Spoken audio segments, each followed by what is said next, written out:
जय हिंद साथियों। हमारे पड़ोसी मुल्क पाकिस्तान की पब्लिक का कहना यह है कि विदेशों में पाकिस्तानी को इज्जत नहीं है, विदेशों में पाकिस्तानी को जूते पर रखा जाता है, लेकिन इंडिया को पूरी दुनिया में इज्जत मिलती है। और जब पाकिस्तान विदेशों में जाते हैं तो अपने आप को इंडियन बताते हैं ताकि उन्हें भी इज्जत मिल सके। आज की इनकी बातें आप सुनोगे तो हंसते हंसते लोटपोट हो जाओगे। वीडियो आखिर तक जरूर देखेगा, पूरा मजा आने वाला है।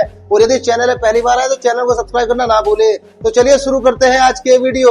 तो चलिए शुरू करते हैं। जहाँ तक इंडिया की बात है, इंडिया उन लोगों में से है जो जिनके साथ जिस थाल में खाता है उसी में छेद करता है। अच्छा जी, बगल में छुरी और मुंह पे राम राम, ये तो आपको पता है। ये तो इनकी एक लॉबी रही है शुरू से। ठीक है, इंडियन लॉबी से पूरी दुनिया वाकिफ है कि ये पीठ पे वार करने वाले ये लोग हैं। ठीक है, और इनके साथ कोई कितना भी कर ले, आखिरकार इन्होंने डसने से बाज नहीं आना। सर, एड में जब भी बात की जाए तो इंडिया हमेशा सबसे आगे रहा है। ईरान के ऊपर जब ये हमला हुआ और वॉर क्राइसिस हुआ तो इंडिया की तरफ से सबसे पहले मेडिसिन की खेप भेजी गई। अफगानिस्तान को हमेशा से एड इंडिया देता आ रहा है। इसके अलावा तुर्की की बात करें, जब पास में तुर्की के जल्जला आया था तब भी इंडिया की तरफ से इमदाद भेजी गई थी। आपको लगता है कि इस तरह की चीजें जो है वो कोई कंट्री बैक पे अपने मफादात रख के कर सकता है, फिर हम क्यों नहीं कर सकते? देखिए हमारा मुल्क जो है ना, वो जब इंडिया पे कभी मुश्किल वक्त आया है, हमारे मुल्क ने तो इंडिया की भी इमदाद की है। ठीक हो गया ना। और इंडिया अगर किसी कंट्री कोई मुश्किल वक्त में है, किसी की इमदाद कर रहा है, वो डेफिनेटली जानता है यूएनओ और पाकिस्तान और दूसरी कंट्रीज को ये दिखाने के लिए कि हम भी बहुत दर्द दिल रखते हैं लोगों के लिए जो लोग मुश्किल के अंदर है, कुदरती आफात के अंदर है। लेकिन बज़ाहिर जैसा कि इंडिया दिख रहा है, अंदर से बज़ाहिर वो बिल्कुल इसके अगेंस्ट है। क्या ये क्या बक रहे हो मादरचोद? इंडिया की फौज बिल्कुल पांचवी तो नहीं है। इकॉनमी बिल्कुल है, लेकिन इतनी वहाँ गुर्बत भी है। आज भी वहाँ टॉयलेट्स जो है वो नहीं है। ठीक है ना, गुर्बत है। फिर इनके दिलों में, ये तो हर कंट्री का मसला है सर। नहीं, आप देखें ना, अफगानिस्तान फिर चाइना और अफगानिस्तान या इस तरह के दूसरे कंट्रीज जो हैं जो बिल्कुल बहुत पीछे हैं जमाने से, जैसे दुबई ले लें, सऊदी अरब ले लें, लेकिन वो फिर इंडिया के निस्बतन बहुत आगे चले गए। G20 समिट के अंदर एक और चीज बहुत हाईलाइट हुई। लोगों ने देखा कि भाई India is going to be the third largest economy by 2030, यानी कि 5 साल के बाद इंडिया तीसरी बड़ी इकोनॉमी बन जाएगा, keeping ahead only USA and China. आप कुछ ज्यादा टाइम ही ले रहे हैं। 5 साल के अंदर वो अगर थर्ड पे आ गया, अभी वो 5th पे है मेरे ख्याल में, 5th पे है। तो अभी कितना टाइम गुजरा है? ये रिसेंट 5-10 सालों की बात है कि इंडिया ग्रोइंग इकोनॉमी में था ही नहीं कहीं। ठीक है, गुर्बत थी, उनके वॉशरूम्स तक नहीं थे उन लोगों के पास, और अब कहाँ पे वो पहुंच गए हैं। ठीक है, इतने सालों के अंदर एक 5th नंबर पर आ चुके हैं। तो आप अगले 5 सालों में क्या है, मतलब इतनी स्लो इकोनॉमी नहीं है। मे बी अगले 2 साल के अंदर मे बी वो पहले नंबर पर आ जाए। पॉसिबिलिटी तो कुछ भी है, क्योंकि देखें एलॉन मस्क और जितने भी बड़े बिजनेसमैन हैं, दो वहां पे अपने प्रोडक्ट्स बना रहे हैं। तो जो चाइना को काट सकते हैं इकोनॉमी के अंदर, तो वो तो फिर दुनिया में किसी को भी काट सकते हैं। चाइना वो है जिसने अमेरिका को जो है वो टफ टाइम दिया हुआ है, जिस तरह वो उनके मुकाबलेबाजी आपस में चल रही है। अगर चाइना अमेरिका को टफ टाइम दे सकता है तो इंडिया उससे ज्यादा जो है वो। अरे बेटे, तुझे थकान नहीं लग रही क्या? सर, आज जरा कश्मीर पे बात करते हैं। वैसे तो हिंदुस्तान पाकिस्तान के बीच में एक इशू है शुरू से ही, और डिस्प्यूट रहा है, और उस पे कई बार जो है वो डिबेट भी हो जाती है, लड़ाई भी हो जाती है। लेकिन अभी पाकिस्तान में जिसको हम आजाद कश्मीर और आप लोग पीओके कहते हैं, वहां पर इलेक्शंस कराए गए। ये और बात है कि जिन्होंने इलेक्शन लड़ा है वही एक दूसरे के ऊपर एलिगेशंस लगा रहे हैं कि जी तुमने बेईमानी की है और तुमने बेईमानी की, चल रहा है। लेकिन उससे पहले सर बहुत अरसे से जो है वो प्रोटेस्ट चल रहे हैं उस कश्मीर में, हमारी साइड कश्मीर पे, और उन लोगों के ऊपर फायरिंग भी की गई है, उनके ऊपर टीयर गैस भी चलाई गई है, उनकी जानें भी गई हैं। और अब भारत की तरफ से भी ये कहा गया है कि वो इन इलेक्शंस को नहीं मानते। आपको क्या लग रहा है कि जिसको हम कहते हैं तो जी हमारी शहरग है और कश्मीर हमारा है और हम उधर का कश्मीर भी ले लेंगे, इस किस्म के जो नारे लगाते हैं, तो हमने कश्मीर का क्या हाल कर दिया? आपको क्या लगता है कि कुछ मिसमैनेजमेंट हुई है, इनसे कंट्रोल नहीं हो रहा है,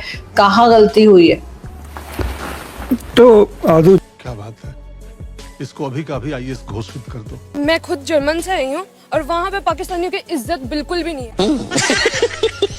मेरे जो स्कूल के अंदर है वहाँ पे पाकिस्तानियों की बिल्कुल कोई इज्जत नहीं की जाती और वो मुझे भी नहीं समझता कि मैं पाकिस्तानी हूँ। कहते हैं कि तुम पाकिस्तानी हो ही नहीं, पाकिस्तानी ये करते हैं, पाकिस्तानी वो है, पाकिस्तानी वो है। ये खुद हम लोगों ने अपनी इमेज खराब की। अगर पाकिस्तानी स्टूडेंट की रिस्पेक्ट नहीं है तो फील्ड में क्या होगी, उसकी क्या वजूहात आपने नोट की हैं? वजूहात यही है कि जो हमारे रवैये हैं, जैसे अब कोई लड़की जा रही है अब उसे देखी जाएंगे, ऐसे देखेंगे जैसे पता नहीं क्या है। अब वहाँ पे भी है, हम लोग अब जर्मन पहुँच गए हैं, पाकिस्तानी जर्मन पहुँच गए हैं, लेकिन वहाँ पे भी नहीं उन्होंने रुकना। वहाँ पे तो अब थोड़ा सा तो एटिकेट्स दिखाओ कि हम लोग भी हैं इज्जतदार इस्लामी के कंट्री से हम लोग। गोलियां चले, पैलेट चले वगैरह, बट कोई मरा नहीं, वो मरे बिहार में। बट ये इतने, और ये छोटा प्रोटेस्ट नहीं था, लाखों आ गए थे संसद के ऊपर। सो और यहाँ पे आपके पास धड़ाधड़ 20 को मार दिया। यानी इट सेज के इंसान की जिंदगी की अहमियत नहीं है।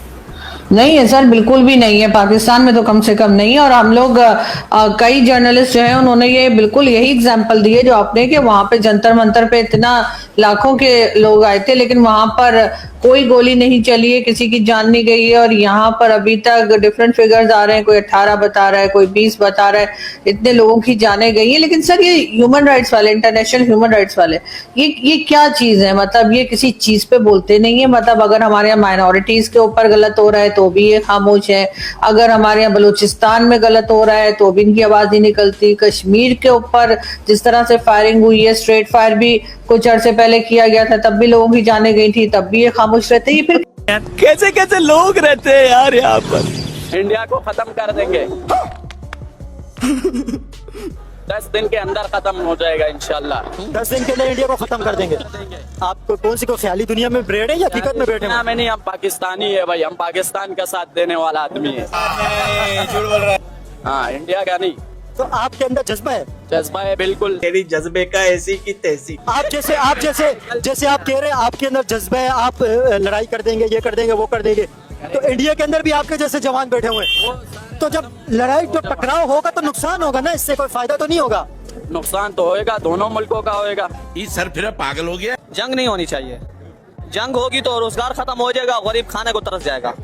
गरीब तो अभी भी खाने के लिए तरस रहे हैं। बात तो सही है। लेकिन कुछ ना कुछ मिल जाता है, बिल्कुल मिलेगा भी नहीं, ये फलस्तीन वाला हाल हो जाएगा। अबे शक्ल तेरी बवासीर जैसी, बातें तो अच्छी किया कर। सोलर पार्क बन रहा है इंडिया के अंदर, दुनिया का सबसे बड़ा पार्क है, गुजरात में ये बन रहा है, जो कि 1 करोड़ से ज्यादा घरों को बिजली प्रोवाइड करेगा। ग्रीन एनर्जी में भी ये जो है, मतलब जो ग्रीन एनर्जी को भी प्रमोट कर रहा है। एज अ पाकिस्तानी आपको क्या लगता है कि ग्रीन एनर्जी पे काम करना कितना जरूरी है? आपको पता है पाकिस्तान में एक टाइम पे पौधे लगाने का सिस्टम शुरू हुआ था, लेकिन वो भी अब कहीं नजर नहीं आता, क्योंकि हम चाहते हैं ना पाकिस्तानी बगैर पौधों के मर जाएं, सांस ना ले। तो दूसरी बात है, यहाँ पे तो सोलर पे टैक्स है, तो इन्होंने कड़ियां एनर्जियां बनानी है, बिल आ रहा है, बिल के ऊपर सोलर पे टैक्स है, और धूप किसकी? अल्लाह की। और हम लोग सिर्फ क्या करें, सोलर बनाने वाली कंपनियां एंड बेचारे जो इस्तेमाल कर रहे हैं उन पे टैक्स है।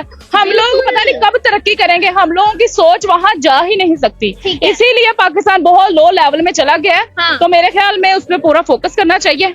ज्यादा बोलूंगी तो नहीं कोई मसला नहीं है, लेकिन आप मुझे ये बताएं, देखिए अभी हमने सोलर की बात करी, ये तो हर पाकिस्तानी की दुखती रह गया कि जब हमें लगा कि थोड़ा सा रिलीफ मिलेगा तो उसके ऊपर जो है वो टैक्स लग गए। तो इंडिया के अंदर उन्होंने पूरा गांव सोलर पे कन्वर्ट कर दिया, गवर्नमेंट ने फ्री लगवाया है सोलर सबका, और सोलर से जो बिजली बचेगी उसके भी उन्हें पैसे मिलेंगे। तो हमारा ये है ना, जो लगा हुआ है ना उस पे भी टैक्स डाल दिया है कि आप लोग किसी तरह से सहूलत जो करें अवेयर, वो नहीं हो सकती। वो आपने टैक्स देना है, वो बिल के अंदर पैसे आने हैं और आपको देने पड़ेंगे। आपको किसी, मेरे ख्याल में कोई बेनिफिट नहीं है सोलर लगवाने का। अरे साला तुम लोग पागल है क्या?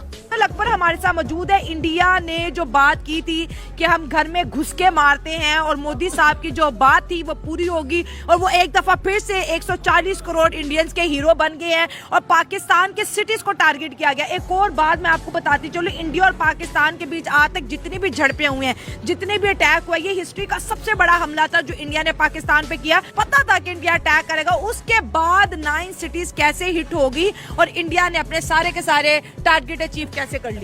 हीरो हमेशा हीरो रहता है, हाँ। ठीक है, मोदी ने अब साबित कर दिया कि वो हीरो है। अच्छा, इस तरह साबित कर दिया है, चाहे हमारे लाख उससे इख्तलाफात हैं, हमारा दुश्मन मुल्क है, मगर कुछ भी है, मगर जो उसने कहा है उसने करके दिखाया है। हाँ। उसने कहा था मैं घर के घुस के मारूंगा, तो इन्होंने अपने घर को क्यों नहीं महफूज किया, क्यों नहीं अपने घर को सेफ रखा। 24 मिसाइल दागे हैं उन्होंने और 24 के 24 टारगेट पे लगे हैं, कोई एक को भी तो आप रास्ते में रोक सकते थे ना। आप इंडिया से कंपैरिजन क्यों करते हो हमारा? हम कुछ भी नहीं है भाई, हर बांग्लादेश हमसे आगे है। वो हमारे यार, मैं खुश होता हूँ इंडिया के लिए, मैं खुश हूँ भाई। बेशक हमारा ओपोनेंट मुल्क है, लेकिन हम खुश हैं क्योंकि उसने अपनी आवाम को चीज़ दी हुई है यार। अपनी आवाम को उसने दिया है कि भाई आपको ये प्लेटफॉर्म मैंने दिया है, आप इसको करो, सीखो, काम करो। ये आपका ज़ाती मामला है, आप करो ना करो वो आपका ज़ाती है, लेकिन उसने प्लेटफॉर्म दिया है आपको। कोई चाहे ना चाहे उसे बीजेपी को वोट देना पड़ेगा, ठीक है ना, इस वजह से। और वो काम लाजमी कर रहे हैं भाई, उन्होंने अपनी आवाम को खुश रखा है, बात सारी है। ये मिनरल वाटर का पानी पी रहे हैं, तो थोड़े दिनों बाद नाले का पानी पियेंगे, खाने के लिए होगा ही नहीं तो क्या करेंगे। हालात इस तरह पे पहुंच गए ना। मुझे ऐसा लगता है कि फ़लस्तीन जो है ना, वो बेसिकली वो फ़लस्तीन नहीं है, ये फ़लस्तीन है जिधर हम रह रहे हैं। अच्छा, हमको सिखा रिया है। ये तो बड़ी अजीब सी बात है। तो जैक का कहना है कि ये जो 12 सीटें हैं, ये 12 के 12 सीटों का इस्तेमाल करता है Islamabad to control who comes to power inside AJK, manipulate कर लेते हैं। और दूसरी चीज ये है कि वो, क्योंकि वो रहते नहीं कश्मीर में, उनको जानते नहीं कश्मीर के मसाइल क्या है, वो जहां भी रहते हैं they become like a leverage for Islamabad to manipulate local politics. तो बेसिकली एक मामूली सी ऑटोनॉमी की ये डिमांड है। कुर्दिस्तान का भी मसला ऐसे ही शुरू हुआ था तुर्की में, और ये आगे बढ़ के अगर इसको रिजॉल्व नहीं किया गया तो ये आगे बढ़ के this will become a independent struggle. तो अभी तो ऑल दे वांट इज के सेल्फ गवर्नेंस की बात कर रहे हैं। It's as simple as that कि अगर आप देखिए, अब मैं डेलावेयर में रहता हूँ, तो अगर मैं जाके मेरीलैंड से इलेक्शन लड़ना चाहा तो I have to move to Maryland, दूसरा स्टेट है बाजू का, वहां जाकर 1 साल कम से कम मुझे वहां जेब खाली है। आई थिंक के बिकॉज पाकिस्तान डजंट वरी के ह्यूमन राइट्स ऑर्गेनाइजेशंस क्या लिख रहे हैं, उसका ज़्यादा चर्चा नहीं आता मीडिया में। लेकिन अभी आपको याद है कि EU की जो डेप्यूटी, क्या नाम है उसका, कार्चा जो आई थी आपके पास, नंबर 2 जो है vice president, she is also foreign affairs की इंचार्ज हैं वो। तो आपको बहुत सारे ट्रेड डिस्काउंट्स मिलते हैं यूरोप को एक्सपोर्ट्स के लिए because of the certain relationship, लेकिन उसके तहत Pakistan has to abide by certain adherence. तो वो उसकी वार्निंग आपको अभी मिली है ह्यूमन राइट्स की फ्रॉम यूरोपियन यूनियन कि you are not doing certain things.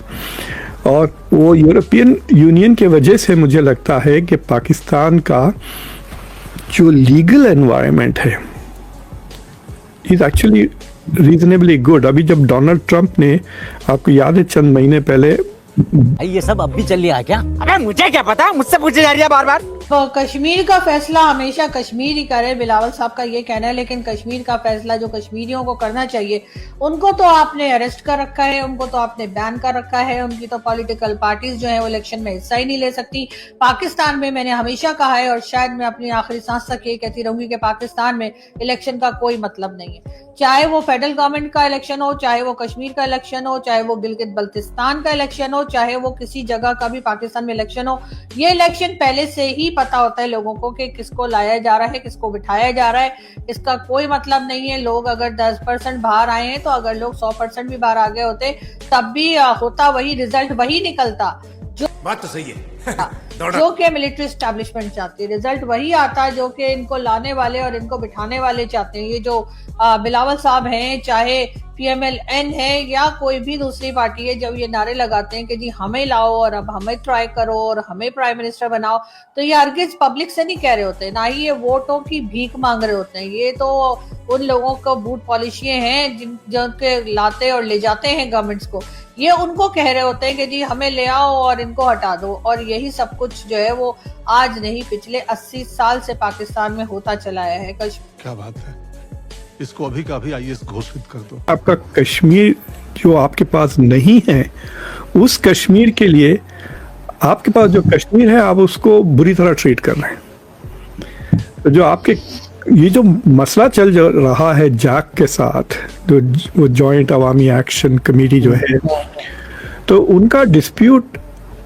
उनके कई शिकायतें हैं जिसमें से तकरीबन पाकिस्तान ने पिछली मीटिंग के बाद पूरे कर दिए हैं, जितने उनके वेलफेयर रिलेटेड थी। उनको इलेक्ट्रिसिटी पे डिस्काउंट सब्सिडी चाहिए थी, उनको शायद कुछ ग्रेन्स वगैरह पे सब्सिडी चाहिए थी, वो सारी चीज़ें उनको मिल गई। जो एक वाहिद चीज़ जो उनको नहीं मिली है वो कॉन्स्टिट्यूशनल चेंज रिक्वायर करता है पाकिस्तान में, विच इज़ कि वो जो 12 सीटें उन्होंने इंडिया से आए हुए कश्मीरियों के लिए, जो रेफ्यूजीज है उनके लिए जो रखे हैं, वो सीटों को वो निकालना चाहते हैं। आई थिंक कि जब मैं जैक की पोजीशन पढ़ा, आई एग्री विद देम। तो मैं आपको पता है अमेरिका को भी आज़ादी इसी मसले पे मिली थी। वो जो बॉस्टन टी पार्टी थी। वाह क्या एक्टिंग कर रहा है। दोस्तों उम्मीद करते हैं हमारी आज की वीडियो भी आपको हर बार की तरह जरूर पसंद आई होगी। और दोस्तों हर बार की तरह हमारी आज की वीडियो में आपको सबसे फनी या सबसे इंटरेस्टिंग क्लिप्स कौन सी लगी, कृपया कमेंट करके उसके बारे में जरूर बताइएगा। और यदि आप चाहते हैं कि हम आपके लिए किसी नई टॉपिक के वीडियो लेकर आए तो जल्दी से आप उस टॉपिक का नाम भी दोस्तों कमेंट करके बता सकते हैं। आज की वीडियो देखने के लिए धन्यवाद। कल फिर मिलते हैं एक नई वीडियो के साथ। जय हिंद, जय भारत, वंदे मातरम।